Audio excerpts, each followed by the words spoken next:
There once lived an old carpenter named Harun. For 40 years, he built houses with his own hands, simple, strong, and beautiful. But as the years passed, Harun grew tired. He wanted to retire, to rest by his garden and spend time with his grandchildren. One day, his employer, a kind merchant named Imran, came to visit. "Harun," he said, "you've built homes for everyone in this town, except yourself. Would you build one last house, just one more, for me?" Harun hesitated. He was exhausted, ready to stop working. Still, out of respect, he nodded and agreed. But this time, Harun's heart wasn't in it. He used cheaper wood, ignored small cracks, and finished the house faster than ever before. He told himself, "It doesn't matter, it's my last job." The windows didn't fit perfectly. The paint peeled before it dried. He did just enough to call it complete. After a month, he called Imran to see the finished work. Imran arrived, smiling warmly. He walked slowly through the house, touching the walls and beams. Then, he turned to Harun, holding a small box in his hands. "Harun," he said softly, "this house is my gift to you. You've built homes for everyone else. It's time you live in one you built with your own hands." Harun froze. The box contained a key, his key, to the house he had just finished. His heart sank. He looked around, seeing every corner he had rushed through, every floor he had ignored.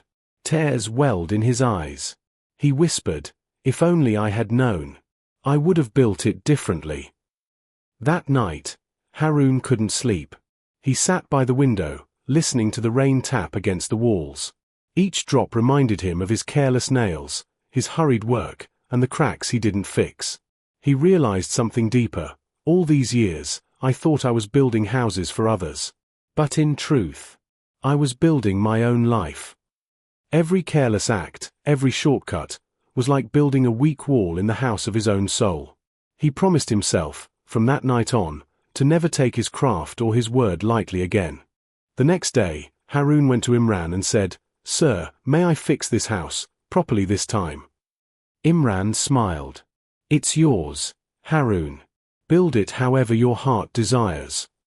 So Harun began again. He replaced the broken boards, painted the walls with care, and spent weeks perfecting every detail. Neighbors watched in silence as the old carpenter worked harder than ever before.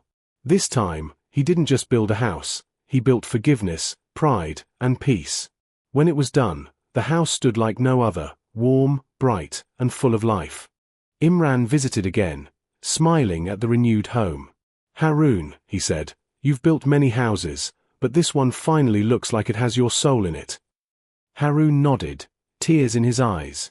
"I learned something," he said. "Every day we live, we build a house, not of bricks, but of choices. If we cut corners, we live in regret. If we build with care, we find peace. We all build our lives, one act at a time. What we put into our work, our words, and our hearts, is what we end up living in. Build every day as if you'll live in what you create."